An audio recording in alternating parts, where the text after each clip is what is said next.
pessoal, oitavo ano, vamos continuar então. Hoje a gente vai fazer as páginas 42 e 43. Então, exercício número 10, página 42. Qual perigo uma pessoa hemofílica corre? Por quê? O que pode ser feito para evitar esse problema?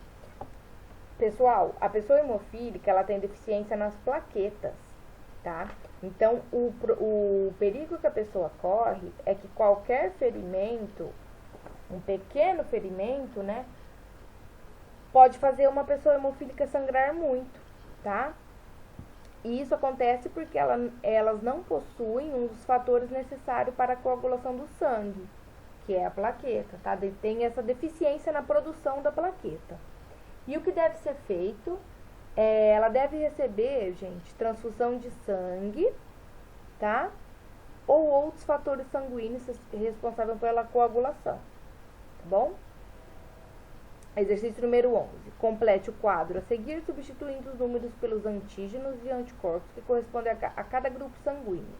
Então, gente, o grupo sanguíneo A, ele tem o antígeno A dentro dele, nas hemácias, né? E os anticorpos em volta dele, anti-B, porque ele não pode ter o anti-A se ele tem o A, né? E o grupo sanguíneo B tem o antígeno B nas hemácias. E lá fora ele tem o anticorpo anti-A. E aqui, o sangue que tem o antígeno A e B é o grupo AB. E ele não tem anticorpos, porque se ele tiver o A ou o B, ele vai reagir com o próprio sangue, né? E o último sangue é aquele que tem o anti-A e anti-B, os anticorpos anti-A e anti-B, é o sangue O. E ele não tem antígenos, e é o sangue O, tá bom? Número 12. Explica o que vai acontecer se uma pessoa do grupo A doar sangue para uma pessoa do grupo B. Pessoal, a pessoa do grupo A, ela tem anti-B, né, no sangue dela. Então, os anticorpos e a pessoa do grupo B, ela tem no sangue dela anticorpos anti-A, né? Sempre ao contrário. Então, a pessoa que vai receber, que é o receptor, ela vai ter o anticorpo anti-A, que vai fazer as hemácias do grupo A se aglutinarem, reagir com ela e vai formar uma bolinha ali, um coágulo, tá? E aí o que vai acontecer? Esse coágulo, ele pode obstruir os vasos sanguíneos, interromper a circulação nos órgãos e levar a pessoa à morte, tá bom? Então, na verdade, o grupo A, como ele tem hemácia A na hemácia dele, né, no sangue, ele vai reagir com o anticorpo do grupo B, que é o que recebeu, tá bom? Que o anticorpo que fica espalhado no sangue.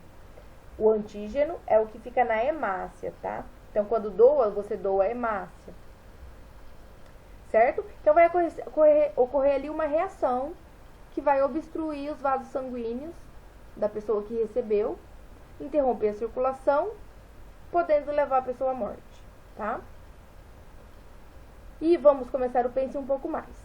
A ilustração abaixo corresponde a um tubo com sangue que foi centrifugado. Centrífuga, pessoal, é aquelas máquinas de laboratório que tem uns buraquinhos para entrar esse tubinho, que é chamado tubo de ensaio, tá? Então, coloca ali e liga, ela roda muito rápido, é igual a nossa máquina de lavar roupa, quando vai centrifugar a roupa, ela faz para secar, não é?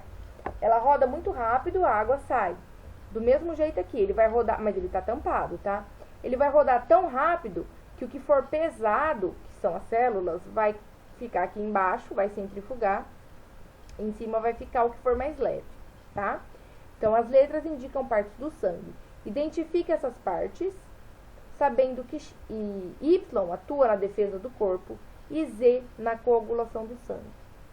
Ó, então o X, o que ficou aqui em cima, é a parte líquida, que é o plasma. O Y, que atua na defesa do corpo, são os leucócitos. O Z, que atua na coagulação do sangue, são as plaquetas. E o que sobrou, que é a cor vermelha, é o W, são as hemácias, tá?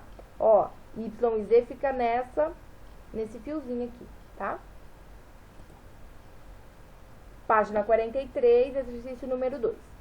Em regiões de altitudes elevadas, o ar é mais rarefeito e, consequentemente, menos oxigênio entra nos pulmões. No entanto, nosso organismo possui mecanismos que, até certo ponto e depois de algum tempo, compensam essa diminuição de oxigênio. Partindo dessa informação, responda as questões. A. Por que as pessoas que vivem em regiões de baixa altitude se sentem mais cansadas logo depois de chegar a regiões de altitude elevada? Pessoal, por quê? Porque quando a gente sobe muito alto, né? Quanto mais alto a gente sobe em relação ao nível do mar, mais rarefeito fica o ar, né? Ou seja, menos oxigênio tem que vai ser usado na respiração. Tem ali no ar, né? Então, gente, por isso, a célula das pessoas que vivem em região em baixa altitude não recebe tanto oxigênio como recebem o que vive, como, oh meu Deus, começar de novo. As células das pessoas que vivem em região de baixa altitude não recebem tanto oxigênio como geralmente recebem. Quando ela está em baixa altitude, ela recebe mais oxigênio. Se ela vai para uma região de alta altitude, ela começa a receber menos, né? E isso reduz a capacidade de trabalho dos músculos. Como ele falou aqui na questão, depois de um tempo, o corpo se acostuma e vai usar essa quantidade em menor, né? Em menor quantidade mesmo, ele vai usar o oxigênio que tem disponível. Mas até se acostumar, a pessoa vai se sentir cansada, tá? Até o corpo dela se adequar ali, tá bom? Como ela estava acostumada a viver em baixa altitude com bastante oxigênio, a hora que ela vai para a região de pouco oxigênio, ela se sente cansada, mas só até o corpo acostumar. Vocês já viram jogo que tem em região muito elevada, que o time vai 1 ou 2 dias antes? Pra quê? Pro corpo dele aclimatar, que a gente fala, tá? Ele vai antes, ele treina ali naquela região, pra na hora do jogo não ficar cansado, tá bom? B. Depois de ter passado cerca de 1 mês em região de altitude elevada, uma pessoa não se sente mais tão cansada como quando chegou a esse lugar. Um exame mostrou que havia uma alteração no número de hemácias, como a escassez é pouco, né? É falta, de oxigênio do ar pode ter sido compensado no organismo dessa pessoa. Pessoal, o organismo da pessoa passou a produzir mais hemácia, tá? E isso garantiu uma maior quantidade de oxigênio no sangue. Porque sem pouco oxigênio, o corpo entende, a gente não está sendo capaz suficiente de pegar tudo que a gente precisa. Ele vai produzir mais hemácia para capturar mais oxigênio, tá? Isso que detectou o exame. 3. As hemácias adultas não sofrem divisão celular. Explique então por que, apesar de hemácias velhas serem constantemente destruídas, o número de hemácia não diminui. Por quê, gente? A hemácia adulta não possui núcleo e não pode ser dividida nem se multiplicar. Porque ela não tem o núcleo, é o núcleo que comanda a divisão celular, né? Mas apesar disso, o número permanece constante porque células da medula estão sempre se dividindo e se multiplicando e originando novas hemácias, tá? Então a hemácia está sempre sendo produzida. Essa hemácia que ficou velha, ela vai ser destruída, ela não vai mais ter utilidade e ela não se divide, mas a medula óssea está sempre produzindo hemácias para repor as que são perdidas, tá bom? 4. Cada milímetro cúbico de sangue contém em média de 4 a 6 milhões de hemácias. Calcula então a fantástica quantidade de hemácia existente em 5,6 litros de sangue, que é a média do volume total de sangue de um adulto. Pessoal, 1 milímetro cúbico equivale a 1 mililitro, tá? Então, ó, ele falou, cada milímetro cúbico contém de 4 a 6 milhões de hemácias. Então, 1 milímetro cúbico é 1 mililitro.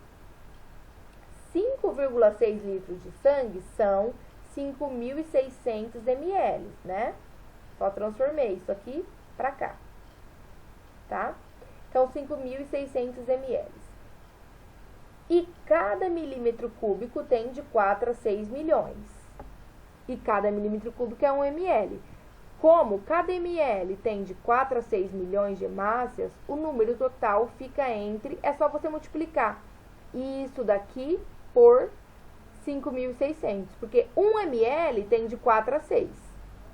E 5.600, você multiplica 4 por 5.600 e 6 por 5.600 e vai ser esse intervalo que tem de hemácia, que são 1.000, milhão, bilhão, 22 bilhões, 400 milhões e 33 bilhões, 600 milhões de hemácias.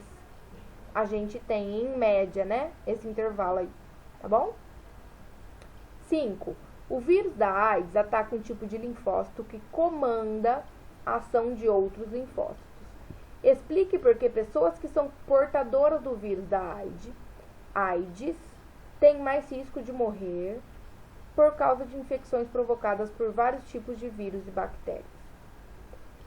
Ó, pessoal, o que ele falou aí? O vírus da AIDS, ele ataca, ou seja, ele mata um tipo de linfócito que comanda a ação de outros linfócitos. Ou seja, ele mata o linfócito-chefe ali, né? Então, por que essas pessoas que têm o vírus da AIDS têm mais risco de morrer por infecção provocadas por tipos de vírus e bactérias? Porque, gente, os linfócitos ficam comprometidos pelo vírus da AIDS, tá? Então, não tem produção de anticorpos em número certo, né? Em quantidade adequada. E o organismo fica sem defesa contra diversos vírus e bactérias, tá? Então, por essa razão, o doente pode contrair uma série de infecções e morrer por causa delas, tá bom? Então, na verdade, ele não morre por causa da AIDS, ele morre por causa de qualquer outra infecção que o corpo dele não conseguiu combater, tá? Que foi a AIDS que provocou isso, mas a AIDS sozinha não mata, tá bom? Mas hoje em dia tem vários remédios que inativam esse vírus, que deixa a pessoa viver muito tempo normal com o vírus, tá bom? Pessoal, por hoje é só. Próxima aula a gente acaba aí, tá? Ou pense um pouco mais.